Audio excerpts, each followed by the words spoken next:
Are you a fan of racing and flight simulators, maybe enjoying them a few times a week on your HTC Vive, Oculus Rift and Samsung Odyssey or Pimax VR headset?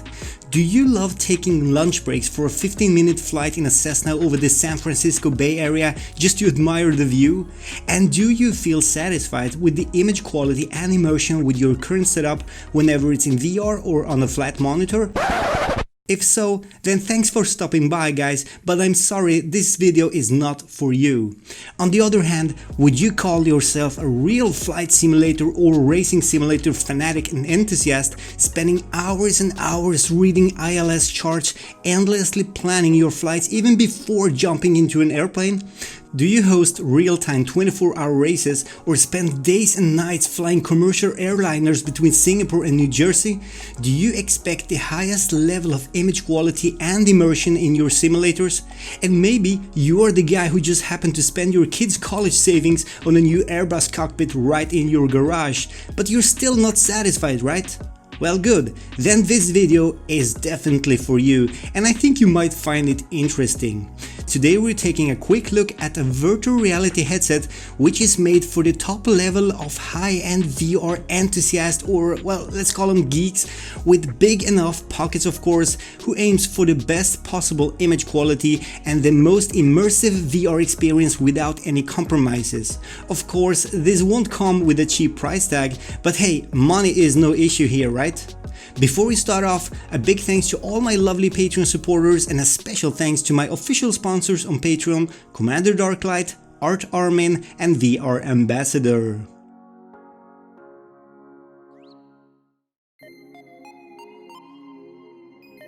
So now you're scratching your head and thinking, what am I really talking about? Well, let me tell you.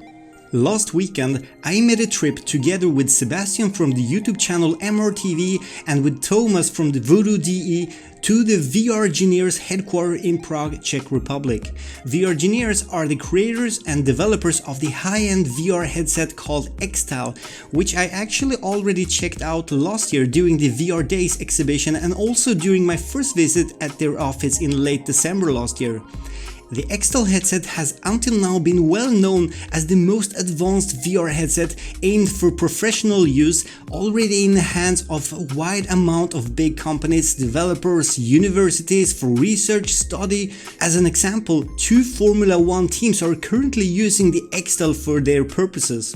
Now, to my big surprise, a lot of things has happened with the XTAL unit since my last visit. The headset now has been significantly optimized, tweaked and fine-tuned by the VRgineers team to work with basically any VR software, VR game and VR simulator available straight out of the box using the SteamVR Lighthouse tracking system compatible with the Vive controllers, Vive trackers and of course the Valve knuckles.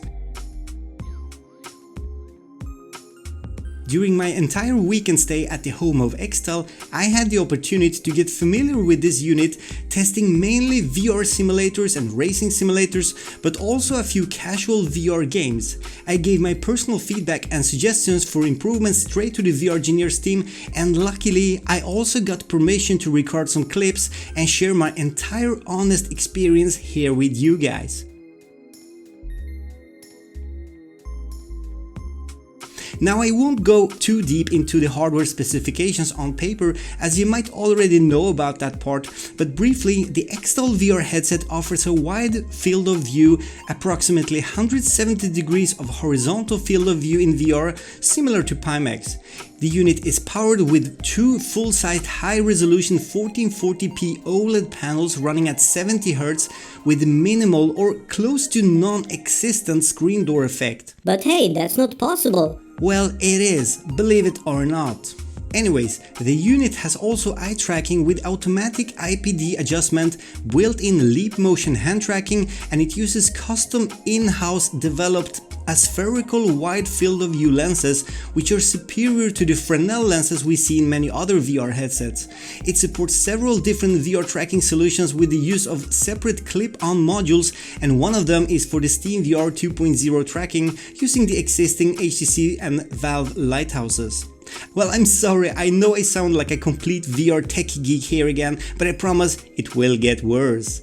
And at this point, I'm sure the casual gamers and kids has already jumped off this video anyway, right?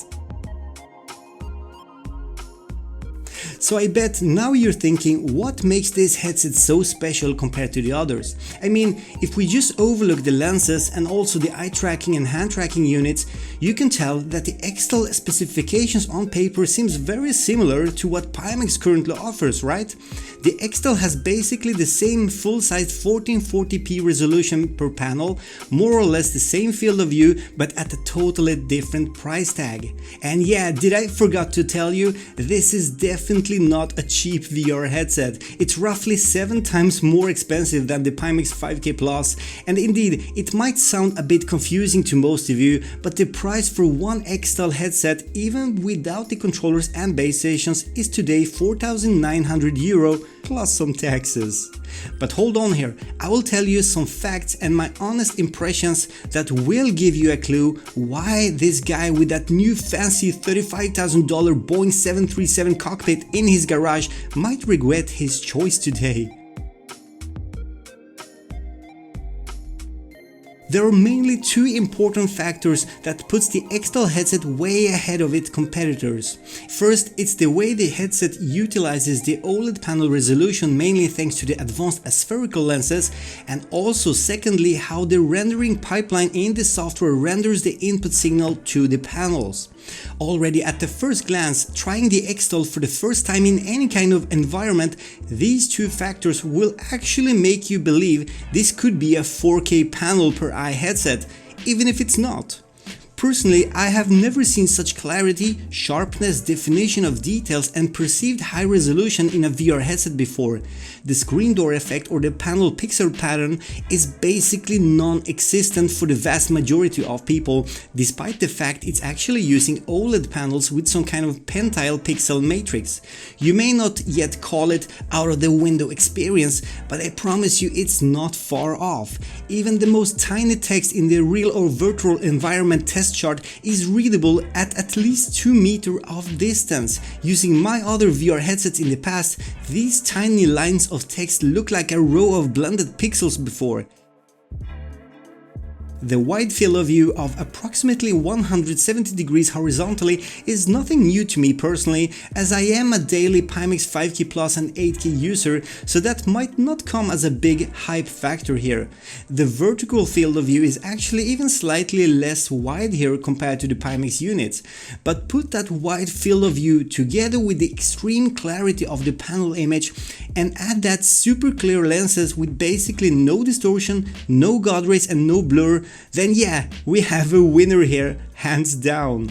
Because yes, the 170 degrees field of view is basically sharp across your entire view. As long as you align your headset correctly to your eyes and find your sweet spot, you won't see any warping or distortion, even at far left and right side in the peripheral vision.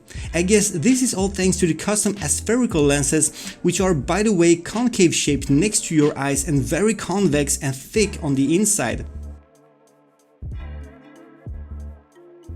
So I mentioned the panel utilization being the biggest advantage here, and I will quickly explain how it works, or at least how I think it works.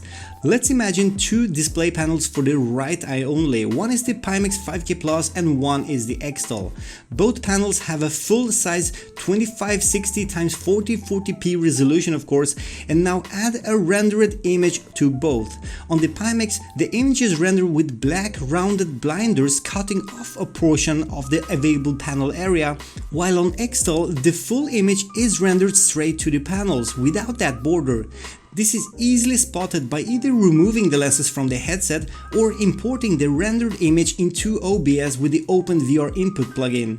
Already here we see the much lower utilization of the Pimax panels, especially at the right side of the panel, which is aligned for your right eye peripheral vision. A part of that panel is simply not used at all despite pixels being rendered into it, in this case black pixels only. You can also tell that the Pimax game image is slightly zoomed out, which makes everything look smaller on the panel itself, which then will be corrected by lens magnification and also the image distortion correction of course, which I will not take in account here. Now let's add the lenses for each panel. Well, don't mind my bad painting skills, by the way, I'm not trying to impress anyone here, but looking through the lenses you will see a certain area of the rendered view not even being visible for your eye. This area is gray marked in this picture, and the size of it is just my own estimations. It might be slightly bigger or smaller in real life, of course, because we're all individuals after all and see things differently in VR because of the IPD value, the face shape, eye depth and other factors. Oh no, your videos are so long and boring. Oh, by the way, we just hit the 10-minute mark and I'm happy to inform you that all the kids with short attention span has just left the room. YouTube might not like this really, but hey, let's get even more geeky now. The result of the VR image you'll see by sitting in that car in VR regarding the scale, the perception, the proportions, the size and field of view will be more or less the same, of course, right? But due to the significantly higher utilization of the display panel on the XTAL, the lenses does not need to magnify or zoom in the image to the same level on the XTAL just to fill your entire view. In other words, you're seeing more of the panel itself in your view, and therefore also much more panel pixels are squeezed within your rendered and visible area in VR. And this means you will achieve a higher active resolution, or let's say higher pixel density. You will see significantly less screen door effect, you'll get more sharp and defined details in VR, and you will perceive the image as much more high resolution this way. And remember, I told you both panels has the full resolution of only 2560 x 1440p. And do you also remember I told you that the XTAL uses OLED pentile pixel pattern, which in theory is worse than the RGB pixel matrix that the Pimax 5K Plus uses, right? Well, guess what? It does not really matter. Now let's have a look at the through the lens comparison test I made in Digital Combat Simulator, shooting only with the Samsung Galaxy S8 Plus smartphone from the identical distance over the cockpit gauges in all shots. Now let me know your thoughts, guys. Quite remarkable, don't you think? I mean, even I had difficulties to understand how this is even possible. Apparently it is. And for the last time, it's still only a 1440p resolution on the XTAL panels. There is one more factor that makes a noticeable difference here. If we overlook how many pixels we are effectively utilizing on each headset, let's not forget how the VR image actually is rendered to the panels in the first place. On any other VR headset, the rendered resolution onto the panel is always higher than the display panel's native resolution. In Pimax case, it's quite a big difference. With default SteamVR super sampling value at 100%, Pimax headsets are rendering a resolution of around 3000 x 2600 pixels. Now this image is then, as far as I understand it, somehow downsampled and rendered to the 1440p panel. With the XTAL on the other hand, using the same SteamVR super sampling at 100%, we have a native 2560 x 1440p resolution rendered by the pipeline and then transferred to the panel in the 1440p resolution natively. Yes, a native 1440p signal is rendered and displayed. No down or up sampling is needed. This means the clarity of what is rendered, apart from the pixel density itself of course, will look better and more defined. Simply a more native image which looks better despite being actually rendered in a lower resolution. And on top of that, there's one more thing here. By rendering a native 1440p image, you will also gain a lot of performance because your GPU does not need to render a higher resolution than the 1440p per eye. And the result is higher frame rate overall in basically every simulator and game I tried this weekend with the XTAL. The test PC I used for the XTAL was charged with an Intel i7 CPU and an Nvidia RTX 2080 graphic card at stock speeds. That was the non-TI version, and I can tell you I got better performance and higher frame rates in every simulator and experience compared to what I get at home with my Intel i9 and my overclocked RTX 2080 Ti GPU. Anyways, I may not be the super skilled VR flight or racing simulator fanatic myself, but I've always been a big fan of these, and I have spent thousands of hours in VR simulators until now using my other VR headsets, so I think I have my references, I think I have the knowledge, and I know what I'm used to see at home. During this weekend at VRgineers office, I spent a lot of time with the most popular VR sims available using the XTAL and even doing some comparisons side by side with the HTC Vive Pro and the Pimax 5K Plus, which were available at their office. They basically gave me free hands to test whatever I wanted without any restrictions. I mainly played around with Digital Combat Simulator or DCS World 2.5, also X-Plane 11 VR, Aerofly FS2 Flight Simulator, but also Project Cars 2, Assetto Corsa, and even a few casual VR games such as Onward and Skyrim VR. Although I did not have time enough to try out the IL-2 Sturmovik, the Prepar 3D and maybe some other popular sims, I still think I learned more than enough about this headset.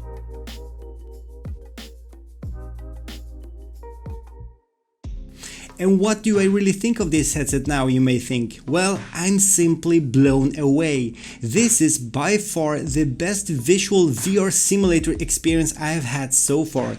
Sitting upright in an FA-18 Hornet in the Digital Combat Simulator, I could read everything in the cockpit. Gauges, small text and numbers, easily, no squinting, no leaning or zooming needed, no shimmer in the cockpit, just an image which could be described as close to perfection in my opinion. It might not be perfect, but damn, it looked impressive. Looking at far distance over the San Francisco Bay Area with my Cessna in X-Plane 11, this view was just fantastic. Just sitting there and staring at the cockpit was even more impressive.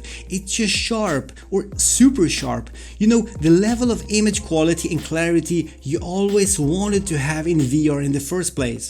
Even Project Cars 2, which many times can look a bit downsampled with aliasing at far distance, now looks stunning. No problems to see corners and turns at several hundreds of meters away, and the field of view feels amazing for the sense of speed and awareness, but also the fact that all car mirrors are just fully sharp while looking straight ahead of the track. Approaching a runway for a landing somehow feels more realistic thanks to the higher definition of everything I'm seeing in the airport and around it. Hey Martin, I thought you were a Pimax fanboy. Well, call me whatever you want. I cannot complain about the image on my Pimax headset at home. It's really great indeed, and Pimax is still the best consumer grade VR headset available, I think. But still, now trying the same on the XTAL, this is basically like jumping over from a Volkswagen to a Bentley. Whenever you like fast cars or not, you can't overlook the huge difference in quality. It's just there, it's staring at you back with a smile saying, "You cannot afford me." And while I totally understand people paying millions for exclusive cars or tens of thousands of dollars for a new OLED TV, now I can admit I fully understand why many real VR simulator enthusiasts would easily pay nearly 5,000 euro for this headset. You simply get what you pay for, quality. Well, at least if it's important for you and you can somehow afford it.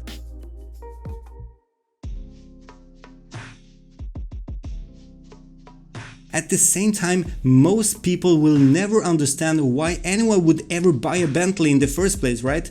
It's just a car, it moves forward just like any others, and it's even owned by the Volkswagen Group, by the way.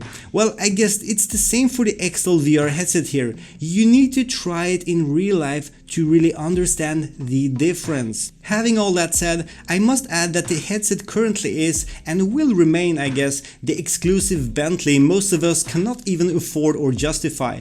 Personally, I just wish I could afford it, because I am that freak who appreciates the huge advantages of the XTAL, using it mainly in VR simulators. But it's also not a headset for everyone, I would say. You know, while playing Onward and Skyrim VR, I immediately felt the image was so much more detailed and impressive.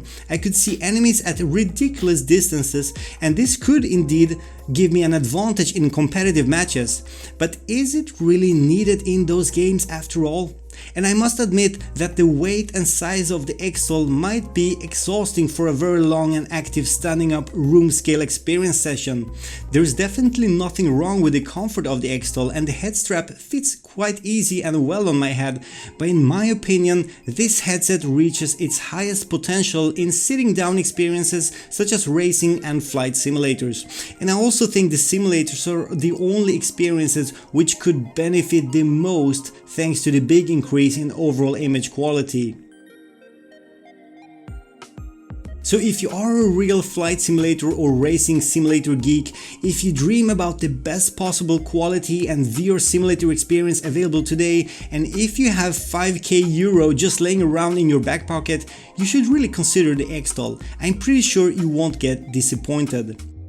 And guys, let me know what you think about the current XTAL VR headset in the comments down here below. Also, big thanks for watching, and a huge thanks to all my lovely Patreon supporters, including my 3 official sponsors, Commander Darklight, Art Armin and VR Ambassador. Guys, take care now, and I'll see you in the next one. Cheers!